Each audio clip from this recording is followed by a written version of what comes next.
versículo 25 al 27 del libro de las Lamentaciones.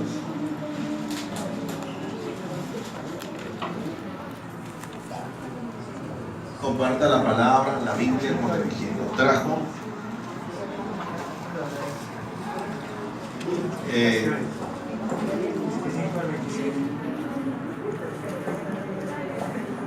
Dios mediante, hermano, de la próxima semana vamos a estar iniciando ya tumbando ahí. Vamos a estar ensanchando hacia acá.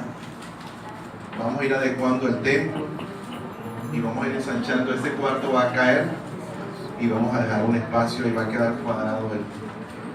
Queremos decirles que pues gracias a la actividad que se hizo del paseo, con eso se va a pagar la mano de obra. La idea era pagar la mano de obra y tener algo más para los otros gastos, pero pues no con los resultados esperados, pero con lo que se hizo, gracias a Dios por todos los hermanos que colaboraron, podemos por lo menos pagarle la mano de obra a la persona que va a encargarse de la edificación. Amén. Bueno, ¿tiene la palabra conmigo? Acompáñenme. Comparta la Biblia, usted que no trabaja, acérquese. Capítulo 3. Vamos a leer los 3 versículos del 25 al 27. Amén. Dice la palabra de Dios: bueno es Jehová a los que en él esperan, al alma que le busca. Bueno es esperar en silencio la salvación de Jehová. Y bueno que le es al hombre llevar ¿qué?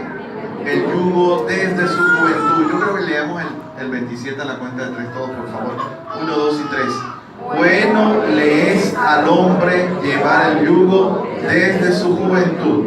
Amén. Vamos a orar así de pie. Gracias, Señor, por la palabra que tú nos has dejado como testimonio, como herencia.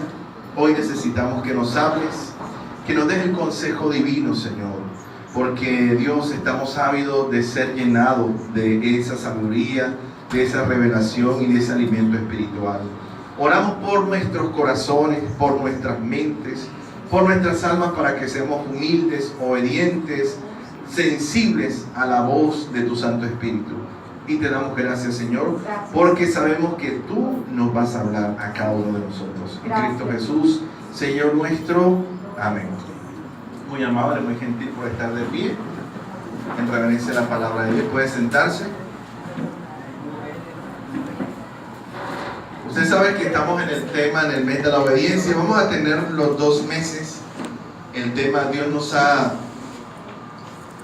hablado, nos ha movido a seguir el tema, y vamos a empalmar el mes de agosto, que es el mes de la obediencia, con el mes de la familia, que es el mes de septiembre. Vamos a empalmarlo. Usted sabe que, digamos, eso está integrado lo que es la obediencia, y nos vamos a dar cuenta hoy. Realmente hay una relación muy fuerte entre obediencia y familia. Es el tema que hoy vamos a tratar. El libro de Lamentaciones que hemos leído es un libro que muy pocas personas leen. Es un libro que tiene de pronto muy poco interés, porque son unas memorias realmente. Es un poema, una canción, mejor dicho.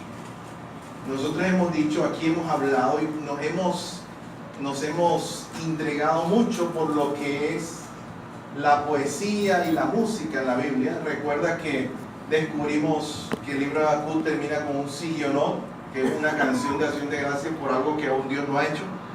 Pero el libro de Lamentaciones, aunque diga Lamentaciones, es un libro de canciones, un cancionero también. Podemos decir que el libro de las Lamentaciones, entre comillas, no es más que una colección de 5 canciones. ¿Cómo le llamamos las canciones acá cuando son una detrás de otra? Mosaico, ¿verdad? Sí, un mosaico de 5 canciones líricas que Jeremías escribió. Jeremías, escuche esto, durante 40 años estuvo predicándole al pueblo de Dios. Jeremías durante 40 años estuvo advirtiéndole acerca de los juicios divinos que venían sobre la nación. Si usted recuerda la historia, nosotros hacemos de pronto un paralelismo histórico, podemos acordarnos de la historia de Noé, que duró aproximadamente 100 años predicando y anunciando el diluvio o la destrucción que había de venir. Pues Jeremías no se quedó tan corto, porque Jeremías duró 40 años de su vida invirtiéndole al pueblo de Judá para que escucharan el mensaje de Dios y se arrepintieran acerca de lo que venía. Imagínese, usted sabe lo que es 40 años de uno hablarle a alguien y que no le haga caso. Y lo peor, lo más doloroso, es que Jeremías, aparte de que estuvo presente antes, durante y después del exilio, Jeremías tuvo que contemplar durante 18 meses el asedio que hizo Nabucodonosor sobre Judá. Es decir, que durante 18 meses, año y medio, ellos estuvieron sitiados. No podía nadie ni salir ni entrar, porque durante 18 meses los acorralaron hasta que pudieron destruir los muros de Jerusalén, entrar a la ciudad y conquistarla y llevarlos prisioneros. Es decir, que todo eso lo experimentó y lo vivió Jeremías. Ahora, usted sabe que las personas cuando están despechadas, ¿qué hacen? Dedican canciones, ¿verdad? La gente cuando está... sí, cuando están despechados, la gente pide canciones, o se emborracha, o se acuerda de los poemas, de los regalitos, saca las cartas que le escribió la novia o el novio, y comienzan como que a autoflagelarse. Se despierta un espíritu estoico, porque la canción, vamos a poner la canción que yo le dediqué, y ponen la canción y lloran. ¿Usted ha visto la gente los 31 de diciembre que lloran y no saben ni por qué lloran, pero lloran? Entonces el ser humano en cierta forma es un poco masoquista, estoico. Y la gente cuando se encuentra, a veces uno va en los...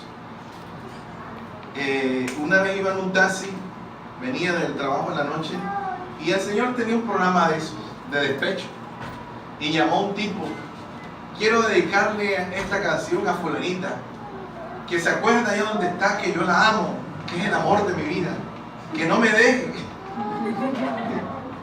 que yo sé que ella también me ama. Y el hombre terminó ahí con la voz así toda entrecortada, toda ronca, toda con ganas de llorar, y le pusieron la canción del despecho. Aquí hay un cantante que se llama el Rey del Despecho, que si no estoy, es Darío Gómez. Entonces la gente cuando se siente despechada canta, transmite, o sea, quiere expresar una emoción. Y resulta que Jeremías, después de estar 40 años predicando, después de estar año y medio contemplando el sitio, esperando el momento en que cayera la gran ciudad, cuando todo esto pasa, se decide a escribir un cancionero, un mosaico de 5 canciones. Sacó un álbum musical con 5 canciones. Jeremías siguió la línea de la literatura, y de la música, y de la métrica, y de los códigos judíos.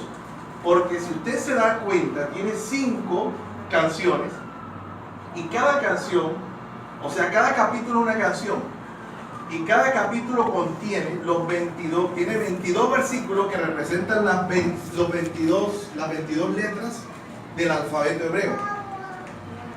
Todos los capítulos contienen, a excepción del capítulo número 3, que no fue dividido, digamos, como se debió dividir, y no lo, o sea, realmente debían dividirlo, debió contener 5 o 7 canciones. Pero el capítulo 3, los masoretas no lo dividieron, sino que metieron los 66 versículos, los metieron en un solo capítulo. Por eso nosotros vemos que el capítulo 3 es el más largo de todos.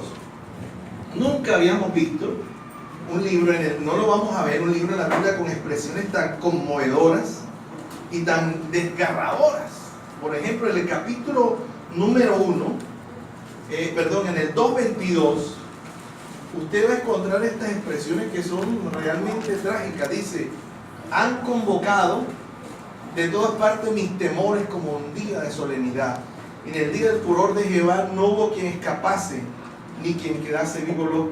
Los que crié y mantuve, mis enemigos, los acabó. Está hablando de su familia. Expresiones tan conmovedoras que solamente salen de una persona que ha sufrido, que ha vivido en carne propia la desobediencia, el castigo y los juicios de Dios y la pérdida aún de sus seres queridos. Ahora nosotros nos vamos a concentrar en el capítulo número 3, versículo número 27, porque el tema de hoy vamos a hablar de los 3 yugos, pero lógicamente hoy no vamos a poder hablar de los 3 yugos porque nos tomaría no hay tiempo, toda la tarde. Vamos a hablar del primer yugo, porque vamos a hablar del yugo como una representación analógica de lo que es la obediencia, porque estamos hablando de la obediencia, ¿verdad? Es el mes de la obediencia, ¿ven? El mes de la obediencia. ¿Qué tal ahora que acabó de pasar o que acabaron de terminar los Juegos Centroamericanos en el Caribe? Se creó una liga ciudadana. ¿Sí escuchó el tema? Porque las personas que iban a los escenarios deportivos montaban los pies en la silla de adelante, en el espaldar. Y yo vi tantos videos, recuerdo un video donde la señora le dijeron que bajara los pies, y entonces en vez de bajar el pie montó los dos. Y lo hizo de mala gana, por rabia, o sea, tenía uno solo y como le dijeron que bajara, montó los dos pies. Sí, voy a montar los dos y ¿qué? Y los montó los dos. Entonces, la naturaleza del hombre es hacia la desobediencia, es el instinto animal natural del hombre. A la gente no le gusta que le digan lo que tiene que hacer, o que le digan no hagas eso, porque más rápido lo hace. Entonces, mire, el libro de Lamentaciones nos habla en el capítulo número 3, versículo 27, lo siguiente: bueno le es al hombre llevar el yugo desde su juventud. Amén. Bueno le es al hombre llevar el yugo desde su juventud. Y yo voy a hablar de lo que es el yugo. Por acá traje mi ejemplo. Vamos a describir lo que es el yugo. Este es un yugo hecho como ustedes pueden ver, reciclado. Soy ecologista. Pero lógicamente un yugo era un instrumento, un material, aquí vemos la foto, mucho más robusto, mucho más grueso. Y bueno, esto no era tan estético. Mírenlo ahí. Esto era de madera, a veces lo hacían de cuerda. Y lógicamente, como usted puede darse cuenta, en cada orificio entraba la cabeza de un buey.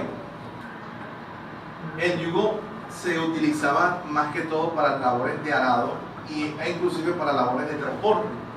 Pero como puede darse cuenta, el yugo tenía un mastín o una barra de madera muy robusta, no comparable con esta. Aparte de eso, un yugo no podía ser individual. El yugo siempre representa dos. Yugo viene de juntar.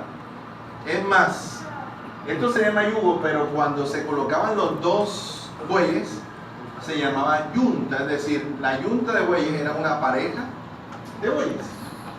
Se llamaba yunta de bueyes. Ahora, ¿para qué servía el yugo? Ahora, dentro de un momento, yo le voy a explicar cómo se usa el yugo. Necesito unos voluntarios ahorita. Se colocaba, se metía por el cuello y la cabeza. A algunos se le colocaba sobre los cuernos.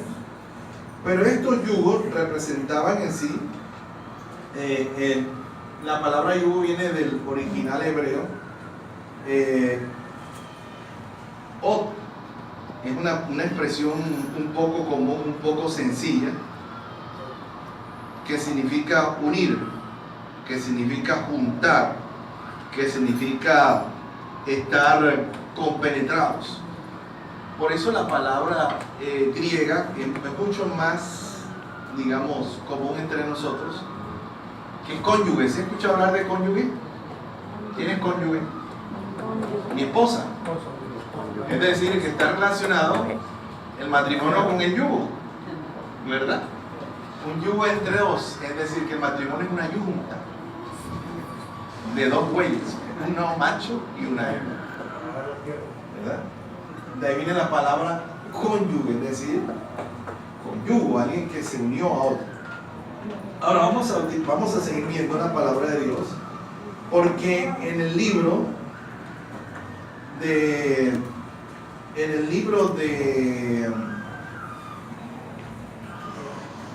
Lamentaciones, en el versículo número 30, vamos a leer el 28 al 30, dice lo siguiente.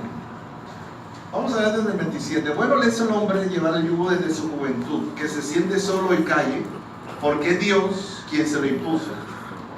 Ponga su boca en el polvo por si aún hay esperanza. De la mejilla al que hiere, y sea colmado de afrentas. En 31 dice, porque el Señor no desecha para siempre, antes se aflige, también se compadece según la multitud de sus misericordias. Porque no aflige ni entristece voluntariamente a los hijos de los hombres. Ese es el contexto del versículo número 27. Es decir, si yo hablo de yugo, en este contexto, hablando de una forma hermenéutica, ¿a qué se está refiriendo el yugo ahí? ¿A qué se puede referir el yugo? Díganme un tema. Cuando habla que le es bueno al hombre llevar el yugo desde su juventud, ¿a qué se referiría él? Cuando habla de llevar un yugo desde nuestra juventud, está hablando metafóricamente, en una forma figurada. ¿Qué será el yugo? La respuesta está en la Biblia. Que se siente solo y calle porque Dios es quien se lo impuso. ¿Cómo dice? Fidelidad. Que se siente solo y calle porque Dios quien se lo impuso. Ponga su boca en el polvo porque que sea mi esperanza. Y de la mejilla el que hiere y sea colmado de afrentas. ¿De qué está hablando? Un yugo. ¿Con qué está asociado en esa primera parte? ¿Con qué? Con afrenta, con una afrenta, con un problema, con una prueba, con una dificultad. Es decir, está afirmando que es bueno que usted, desde que esté pequeño, sepa enfrentar o pasar por situaciones difíciles. Porque hay muchas veces que las personas, digamos, nunca les ha faltado nada, nunca han pasado trabajo, nunca han tenido ningún inconveniente en la vida, y cuando ya están adultas y les pasa algo, se quiebran, sufren. Algunas personas terminan en las drogas porque no saben cómo resolver un problema ni un conflicto. Nunca les ha pasado ni les ha faltado nada. Entonces es importante que nosotros entendamos que cuando habla aquí de yugo, en primer lugar se refiere a una afrenta, a un problema, a una dificultad. Por eso es que nuestros hijos debemos criarlos desde pequeños, aprendiendo a defenderse, aprendiendo a vencer la dificultad. Cuando se caiga, dígale, levántate, ¿verdad? Cuando el niño tenga un conflicto, un problema, uno a veces lo quiere sobreproteger, pero la Biblia dice que es bueno, le es bueno al hombre llevar su yugo desde su juventud. Ahora, ¿sabe qué me llamó la atención? Aparte de la palabra yugo, me llamó la atención bueno, que es la expresión, que es el adjetivo que utiliza Jeremías cuando empieza el versículo 27. Dice, bueno le es al hombre llevar su yugo desde su juventud. ¿Sabe qué significa bueno? El hebreo de bueno es top, como el detergente top, como decir arriba en inglés, top. Top significa bienestar. Top para el judío era bienestar, es decir, algo que le producía una sensación de paz y de una sensación de seguridad y una sensación de alivio muy pero muy agradable, algo así como un spa. ¿Amén? Bienestar. Entonces, hablando en esos términos, la Biblia está diciendo que la persona que lleva el yugo desde su juventud va a ser una persona que va a tener bienestar cuando esté grande. Amén. Cuando esté grande. Así que no le simplifique la vida a los hijos. No se la ponga fácil. No le haga todas las cosas. por favor, no lo sobreproteja, porque la Biblia dice que bueno le es al hombre llevar su yugo desde su juventud. Amén. Sí, yo tengo un vecinito que ese niño está ya como de 6, 7 años, y ese niño sí es pechichón. Qué pechiche. Y me dice, ay, un día estaba armando uno que se llama un rompecabezas. Ahí no. Y no sabía cómo meter la ficha, le faltaba. Y ese niño pegó un grito, yo pensé que le había pasado, se había caído en la escalera o algo. ¡Ah! Y salió la mamá, ay, ¿y por qué lloras? ¿Qué te hicieron? ¿Qué te pasó? No, es que no puedo meter la ficha. Ven, mi amor, yo te ayudo. ¡Ah! El niño lloraba, gritaba como si estuviera pasando, porque no podía meter la ficha en el rompecabezas, no sabía cómo acomodarla. Yo creo que nosotros debemos proteger a nuestros hijos, mas no sobreprotegerlos. Debemos dejar que lleven su yugo. Amén. A todos nos toca llevar un yugo desde temprana edad. Un filósofo y un gran pensador dijo que a los niños hay que criarlos con un poco de hambre, con un poco de sueño y con un poco de sufrimiento. Dijo un filósofo muy famoso. Y a veces sucede así. Hay veces que los niños hay que dejarlos que crezcan con un poco de sufrimiento, que sufran.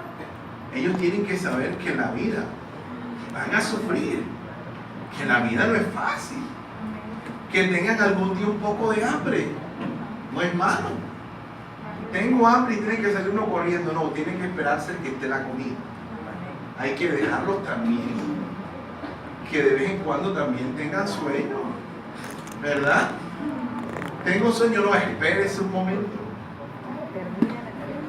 Pero hay que criarlos siempre con la responsabilidad de que asuman el yugo. Amén.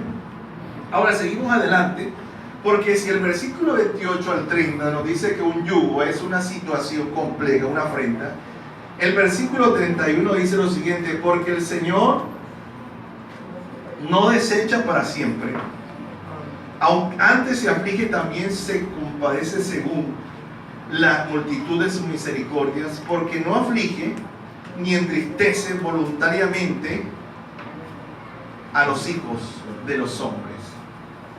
¿Qué significa esto?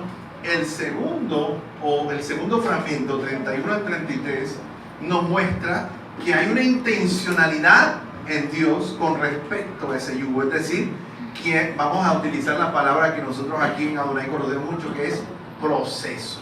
Es decir, que Dios, cuando tiene un propósito con alguien, ese propósito también lo podemos llamar como un yugo. Amén. Es un yugo también que le toca llevar y que le toca también asumir. Amén, iglesia. Ahora, vamos a entrar a la parte de el yugo. Vamos a entenderlo cómo trabajaba el yugo. Yo necesito 2 voluntarios de esta manera. Voy a coger uno que sea. ¿Dónde está Ricardo?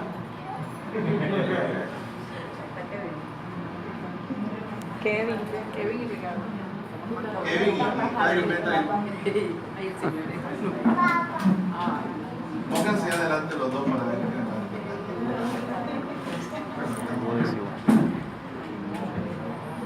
tomen, metan la cabeza por el cabo.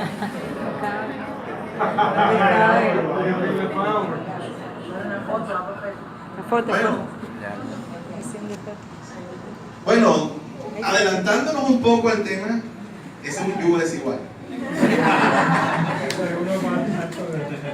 El yugo, escuchen lo que le voy a decir, porque es importante que nosotros entendamos. Ya estamos entendiendo por qué el yugo no debe ser desigual, ¿verdad? Pero era importante entender que en el yugo, en la yunta usted sabe que era la pareja de bueyes, eso se llama yugo el aparato, pero ellos conformaban los 2 bueyes, la yunta de bueyes. Siempre en el lado derecho iba un buey que era más fuerte, más robusto, más experimentado y más viejo. ¿Ya? Él está joven, él es un adulto joven. ¿Por qué? Me voy a hacer explicar un poco más. Porque resulta que si ponían a dos bueyes, imagínense dos bueyes jovencitos, dos bueyes jóvenes, de esos sementales, llenos de fuerza, llenos de brillo, esa es la palabra, llenos de brillo, imagínense, cada cual iba a coger por su lado. Entonces tenían que poner uno más robusto, tenían que poner uno más experimentado, tenían que poner uno más viejo. ¿Por qué? Porque este ya se la sabía. Entonces este buey, que era jovencito, tenía que seguirlo a él. Si ponía un buey joven o dos bueyes jóvenes, cada cual iba a tener por su lado, o a lo mejor si alguno lograba vencer, iban de pronto a desviarse. Pero el buey viejo lo colocaban al principio, donde se encontraba la tierra, y él ya sabía la dirección que tenía que tomar. O sea, el buey araba en línea recta. Una lección de vida espiritual muy grande, ¿verdad? Él sabía que tenía que coger derecho, en línea recta. Pero este señor, este buey, si no tenía la experiencia, iba a ser un desastre. Iba a arar por todos lados, por acá, por allá. Tenía que arar en línea recta. Vamos a hacer el ejercicio. No vas a poder, ¿verdad? Ahora jale usted por ahí.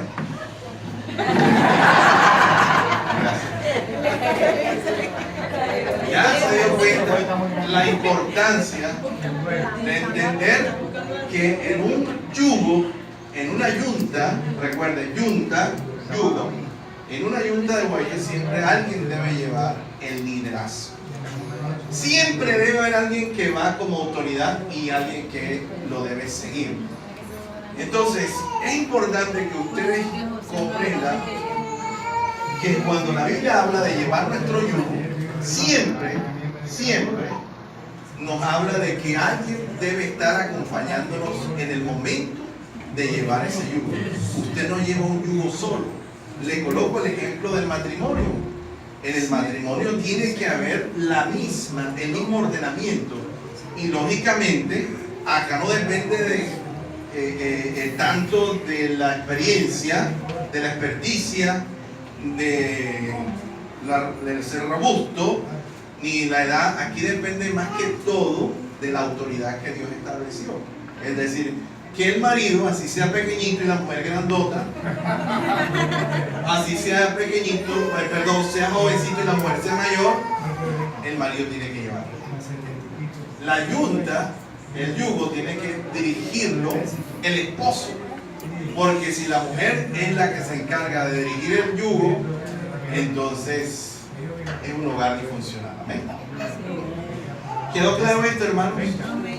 ¿Quedó claro que el yugo necesita siempre de alguien más experimentado, alguien más robusto, más fuerte y también de más edad para que dirija luego? Y de esta forma se hacía en el pueblo de Israel.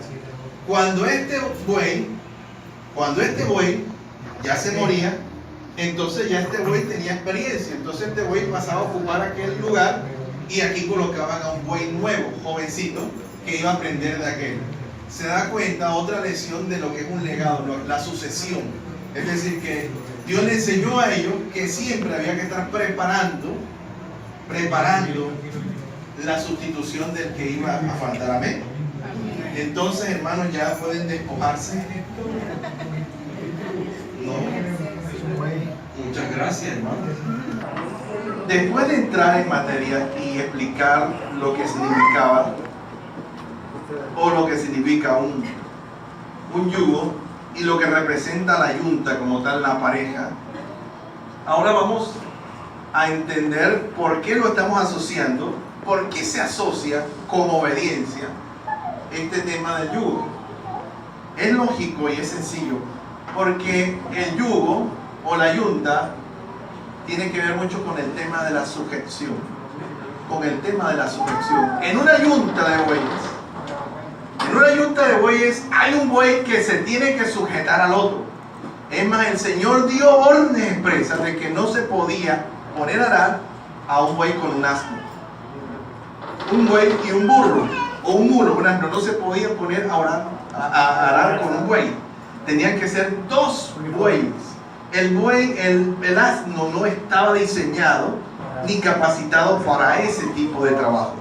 Es decir, el buey, escúcheme esto entre comillas, era mucho más obediente, fuerte, resistente y sumiso a su labor agrícola que el mismo asno.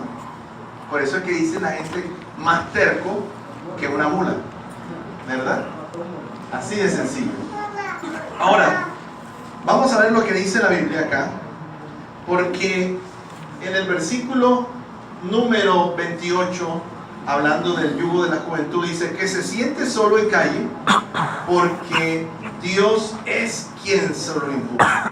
Bueno le es el hombre llevar el yugo desde su juventud. Amén. ¿A quién no le agrada la idea de ser un padre, de ser padre? ¿A quién no le agrada la idea de ser un empresario, de ser una persona que dé órdenes, que mande? Cuando uno estaba pequeño y uno era hijo y lo mandaban los padres y le pegaban y le daban órdenes, uno decía, yo, deja que esté grande, ¿verdad? Cuando yo crezca.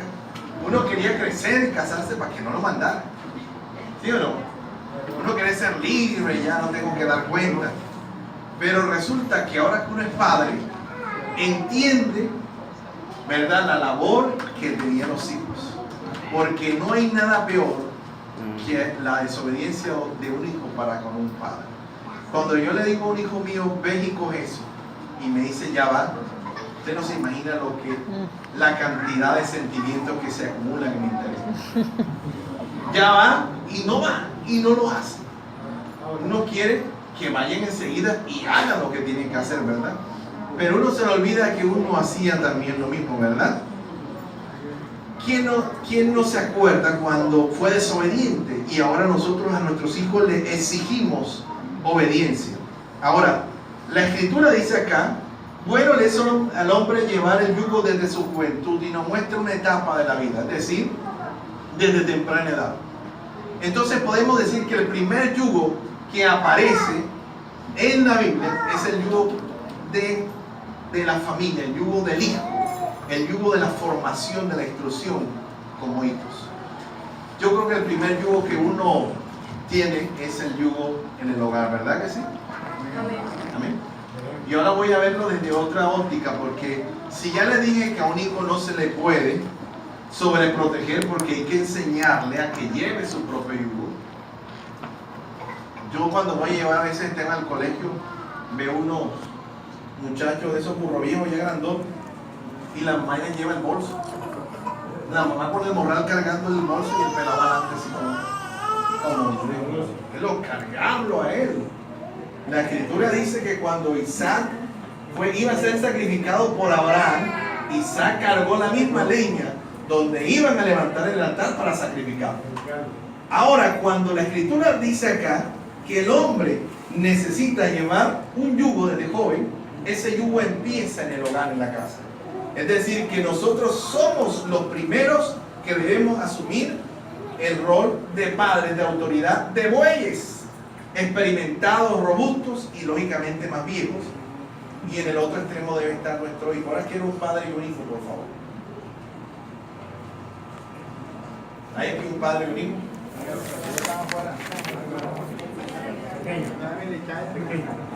No, pero más pequeños. Más pequeños. Vamos a poner un ejemplo de cada Daniel. Ven, Glenda. Sí, porque aquí no somos progresistas, ¿verdad? Cuando la Biblia dice hombre, está hablando de hombre y mujer. El hijo puede crecer, pero aquí está la ayuda, aquí está la autoridad.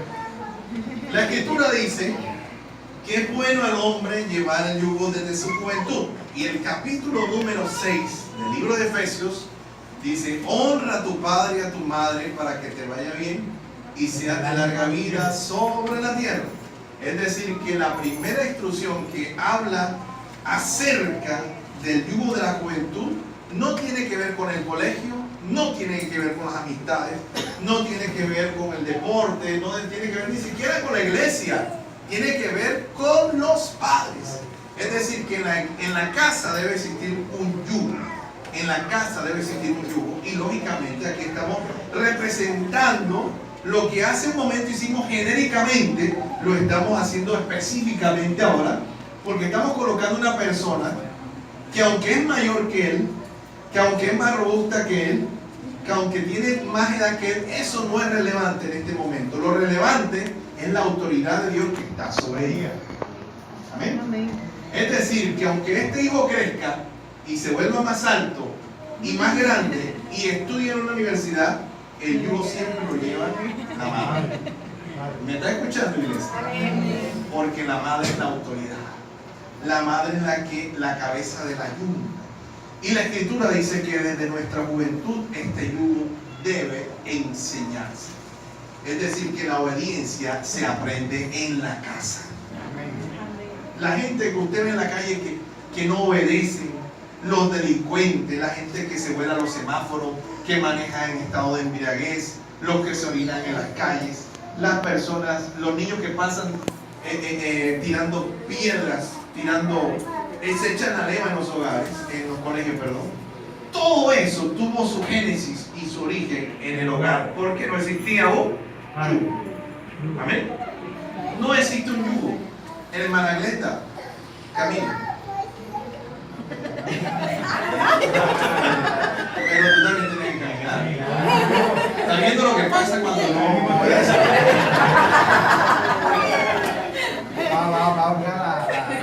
Ahora sí lo hace. Pero se dio cuenta cuando no existe la honra, la obediencia al Padre, se rompe la unidad. O sea, la yunta deja de existir.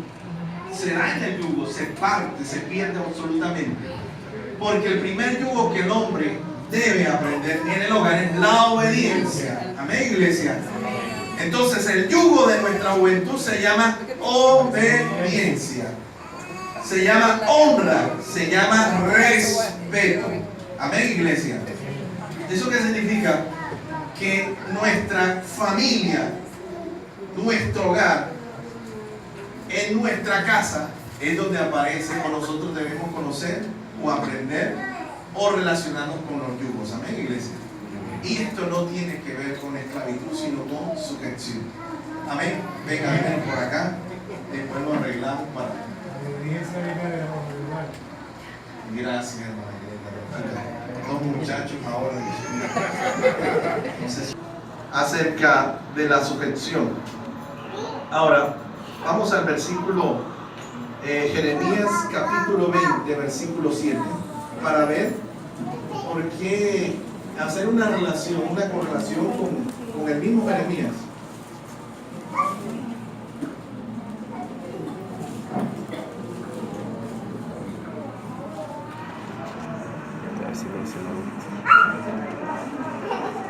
¿Qué dice Jeremías 27?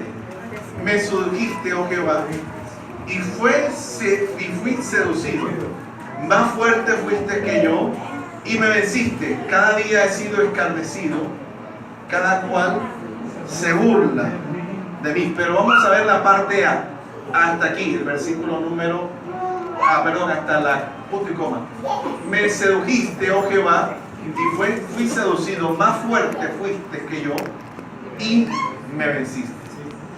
Amén. Entonces, es importante que entendamos que el yugo de la juventud, del que estamos hablando, el que hemos tipificado acá con Glenda y con Daniel, tiene que ver en primer lugar con enamoramiento, con amor, con un sentimiento de cariño. Digamos que la primera sensación de sujeción que existe en el hogar debe ser por amor, debe ser por afecto. Es decir, aquí lo hemos predicado y creo que lo predicó también la hermana Yuri el miércoles, que uno obedece porque ama a Dios. Si usted no ama a Dios, no lo va a obedecer. Es decir, que la sujeción en el hogar, el yugo de la juventud, debe empezar en primer lugar por el amor que profesan los hijos hacia los padres. Amén. Un hijo que ama a su padre lo va a obedecer de buena gana, ¿verdad que sí? Si el hijo ama a su padre, va a hacer las cosas de buena gana va a obedecer sin ninguna clase de reparo, ¿verdad que sí? Porque ama a su padre y ama a su madre. Cuando la madre le dice, mija, ves a lavar los platos de la comida, ¿verdad? O ves a lavar los chismes, como decimos aquí en la costa, la hija lo va a hacer, escúcheme, no solamente porque recibe una orden, sino porque ella ama a su madre y no quiere que su madre se moleste con ella y no quiere dejarle toda la carga a su madre. Es decir, que la sujeción empieza con un sentimiento en el hogar. Amén. Si tú amas a tu padre, lo obedeces. Así de sencillo. Jesús dijo, si me amáis, guardad mis mandamientos. Amén, iglesia. Mis hijos deben someterse en primer lugar porque me aman. Porque me aman. Amén, iglesia. Por amor. Ahora Jeremías 29 dice lo siguiente. Y dije, no me acordaré más de él, ni hablaré más en su nombre. No obstante, había en mi corazón como un fuego ardiente metido en mis huesos. Traté de sufrirlo y no pude. ¿Se da cuenta la forma tan poética con que Jeremías se refiere a Dios? Jeremías está diciendo que había un sentimiento tan profundo entre él y Dios, que en algún momento de su vida no quiso obedecer a Dios, pero dijo que no pudo dejar de obedecer a Dios, no pudo desobedecerlo, porque el sentimiento que había en su corazón era como un fuego ardiente que se metía entre sus huesos. Y aunque trató de no obedecer, terminó obedeciendo porque en su corazón había un sentimiento profundo hacia Dios. Amén, iglesia. Amén. Si yo no peco, en primer lugar porque yo debo amar a Dios, no solamente porque está escrito en la Biblia y porque los hermanos de la iglesia me están viendo. Yo no peco en primer lugar porque amo profundamente a Dios. Esa debe ser la primera razón. Amén. Ahora, la sujeción, la base es el amor y una relación profunda en el hogar. Amén, iglesia. Cuando usted tiene una buena relación con sus hijos, usted entonces va a criar hijos que van a aprender a llevar un yugo de obediencia. ¿Amén? Ahora, ¿cuál es el segundo punto? En el versículo 28 dice que se siente solo y calle porque Dios es quien se lo... ¿Cómo dice? Bueno, están aquí conmigo, ¿verdad? Que se siente solo y calle porque Dios quien se lo impuso. Mientras Jeremías en primera instancia nos habla de un profundo sentimiento de su corazón que él no pudo vencer, sino que lo venció a él, acá Dios utiliza la expresión imponer, el verbo imponer, es decir, porque Dios quien se lo impuso. Está hablando de imposición. Amén. Segundo punto de la sujeción, segunda base de la sujeción en el hogar. Si el primero es por amor, lo hace porque me ama. Cuando los hijos entran en la adolescencia ya no hay tanto amor. ¿Verdad que sí? Yo tengo una hija que se quería casar conmigo cuando estaba chiquita. Cuando yo esté grande me voy a casar con mi papá. Después cuando estaba adolescente no sé dónde quedó esa propuesta de matrimonio. La base de la sujeción es el amor, pero después dice la escritura que Dios habla de imposición. Es decir, que el yugo de la juventud empieza con amor, pero sigue con imposición. Es decir, que en el hogar, escúcheme esto, si los hijos no obedecen por amor, tienen que hacerlo por imposición. Amén, iglesia. Yo siempre recuerdo la entrada de Josué a la tierra prometida. Porque hay una familia que nosotros hemos invitado y dice, no es que no vamos al culto porque los niños no quieren ir. Los niños el domingo quieren quedarse viendo televisión hasta tarde. Así me dice, la mamá me dice así. Entonces yo hablé ayer con el papá y le digo, ven acá, los invito mañana a la iglesia. No, yo ese chicharrón se lo tiré a la mamá. Ah, pero tú eres el papá. Y me dice, no, lo que pasa es que tú sabes que uno, como ellos son varones, yo quiero ser amigo de ellos y todo eso. Y yo toco la regla y digo, pero ven acá, ¿cómo así que amigos? ¿Acaso Dios nos llamó a nosotros a ser amigos o padres? Usted tiene que tomar una decisión. Porque si usted es amigo de sus hijos y no es padre, el padre lo va a conseguir en la calle, porque todos necesitamos un padre. Amén. Y hay momentos en que uno dice no, es decir, que uno debe imponer las cosas. Yo le voy a colocar un ejemplo. Cuando vamos a hacer la comida, y Liliana me pregunta, Alberto, ¿qué vamos a hacer hoy? El menú. Usted se imagina, ya primero respondía una ponía, ya ahora hasta Esteban dice el menú. No, tenemos que comer hoy esto. Vamos a hacer sopa de pollo. No, yo quiero que lo hagamos guisado con papa. Todos opinan, todos quieren que se haga de una forma, pero tiene uno que terminar. Yo no voy a hacer una votación. Democracia, vamos a hacerlo por votación. No, llega el momento en que el padre o la madre tienen que tomar una decisión, es decir, imponer. Amén. Cuando se portan mal, ¿qué haces tú? Váyanse al cuarto a dormir. No quieren ir a dormirse, no quieren irse para su cuarto, pero la sujeción en la juventud también necesita imposición. Amén, iglesia. Si hay que disciplinarlos, se disciplina. Si hay que quitarle el celular, si hay que cambiarle la clave del wifi, ¿verdad? Se le cambia la clave del wifi. De ellos depende de que nosotros le revelemos la contraseña. Pero recuerde, la sujeción empieza con un sentimiento, con una relación profunda de amor en el hogar, pero luego pasa a un momento donde se necesita imposición, iglesia, porque el hogar tampoco es una democracia. La Biblia no dice que los padres deben obedecer a los hijos. ¿José dice así? Al padre. Y la Biblia no dice que si tu padre es mundano no lo vas a obedecer. Mucho cuidado. La Biblia no dice que si tu padre es borrachón no lo tienes que obedecer. La Biblia no dice que si tu padre es vulgar no lo tienes que obedecer. La Biblia dice honra a tu padre y a tu madre. Amén. Así que no va a decir, es que mi papá no es cristiano, es inconverso. Tu papá es tu papá, es tu padre, y tú le debes honra y respeto. Amén, iglesia.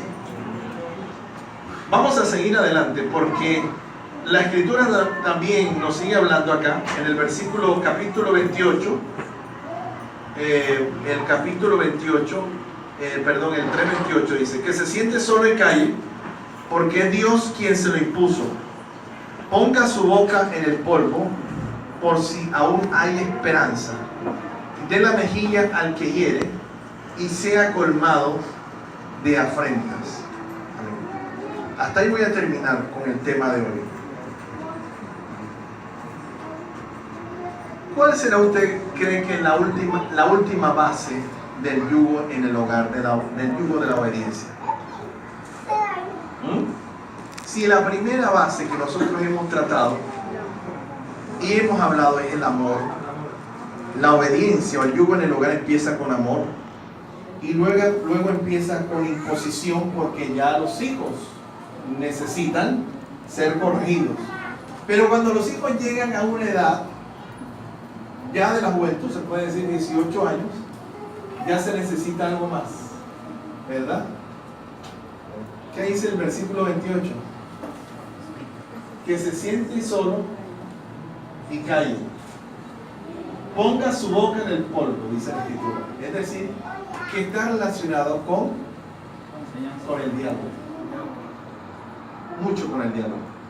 Es decir, que la obediencia pasa también por una relación de diálogo. Amén, iglesia.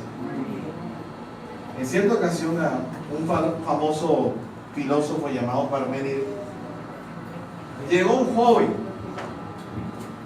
a pedirle que le enseñara a hablar en público, es decir, el arte del oratorio. Y le dijo, yo quiero que tú, Parménides, me enseñes a dar discursos, a ser un buen orador.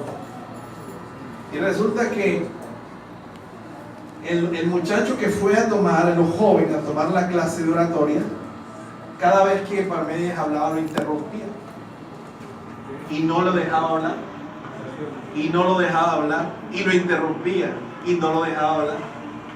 ¿Usted no le ha tocado encontrarse con personas que siempre creen saber más que los demás? Ya, yo eso me lo sé, pastor. Eso que me está diciendo usted, ya yo me lo sé de memoria, hasta me lo he predicado. Y resulta que al día siguiente, Parménides terminó su clase de oratorio. Al día siguiente, Parménides le dijo, listo para empezar la clase, y lo sentó. Y el muchacho esperaba que Parménides empezara a hablar para interrumpirlo, pero duraron 1 hora sin hablar. Y pasaron 2 horas y Parménides no hablaba y el muchacho no se atrevía a hablar. A las 2 horas Parménides le dijo, bueno, se acabó la clase de hoy. Y Parménides le dijo, ¿por qué se acabó la clase de hoy si no hemos dado nada? Porque hoy estabas aprendiendo una lección muy importante que ayer no aprendiste y es a quedarte callado. Para aprender a hablar primero hay que aprender a quedarse callado. Esa fue la lección.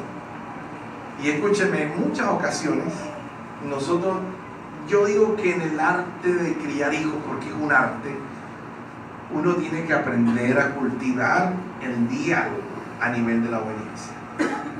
Ya cuando los hijos están grandes, lógicamente, es más fácil el diálogo, ¿verdad que sí?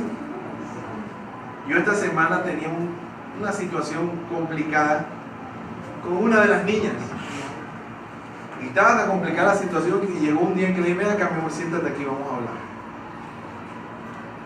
Y le expliqué, tú eres una mujer, ya, tú entiendes, te voy a explicar esto es así, así, así, y esta semana no puedo darte para que hagas esto porque no hay el dinero, así que esta semana vas a hacer así, así, así. Y ella muy sorprendentemente me escuchó, bueno, papi, y todas las semanas hicimos las cosas como la Biblia propone. Es decir, que la obediencia se basó en un principio de diálogo, de comunicación. Amén. Y con eso quiero terminar, para que nosotros hoy entendamos que el yugo de la juventud empieza en el hogar, empieza en la familia y está fundamentado especialmente en el amor entre padres e hijos, en la imposición que muchas veces debemos tomar como padres y por último en el diálogo entre los padres y los hijos, la negociación que llamamos nosotros. Amén. Entonces yo quiero terminar con eso en esta mañana. Recuerde hoy, vamos a leer un momento en el capítulo número 6 de Efesios, que es uno de los versículos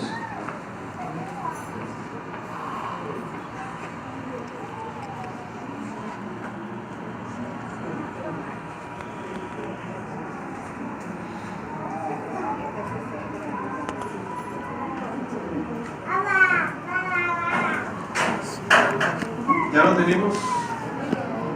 Dice la Escritura, hablando del yugo en el hogar, de la yunta.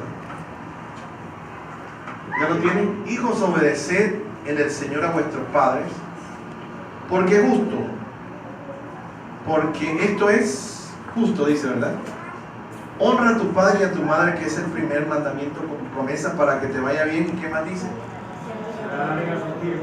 Y después termina diciendo, y vosotros padres, ¿qué dice? No provoquéis a ir a vuestros hijos, sino criarlos en disciplina y amonestación del Señor. Amén. Con eso quiero terminar. La obediencia en el hogar empieza con el amor, sigue con una imposición, continúa con ¿qué más? Con el diálogo y termina con la justicia. ¿Qué es la última instrucción?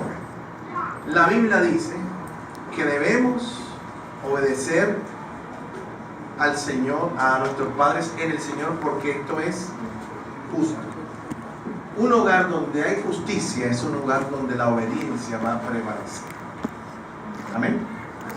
Cuando en el hogar no hay justicia, es decir, cuando hay preferencias, ¿qué sucede? Que cuando un hijo hace algo lo castiga, pero cuando el otro hace no lo castiga, no hay un principio de justicia. Cuando usted le dice a su hijo que no haga algo, pero usted lo está haciendo, no hay un principio de justicia porque usted no está dando ese ejemplo. Amén. Cuando usted le dice a sus hijos que no peleen, pero usted vive peleando con su esposa, usted no está dando el ejemplo tampoco a sus hijos. Amén. Y yo creo que los hijos de uno empiezan a construir el hogar. Su hogar lo empiezan a construir mirándose en nosotros. A uno le debe dar miedo, porque lo que usted hace y le muestra a sus hijos en la casa, ellos lo van a hacer cuando tengan su marido o cuando tengan su mujer. Entonces la última base, yo quiero colocar esa última piedra angular: el amor, la imposición, el diálogo y por último la justicia, para que en nuestra casa haya un verdadero yugo del Señor. Amén. Amén, iglesia. Amén. Con eso quiero terminar, porque no vamos a ahondar en los otros dos yugos. Vamos a dejar hasta aquí. Vamos a estar de pie, por favor. Y vamos a darle gracias a Dios.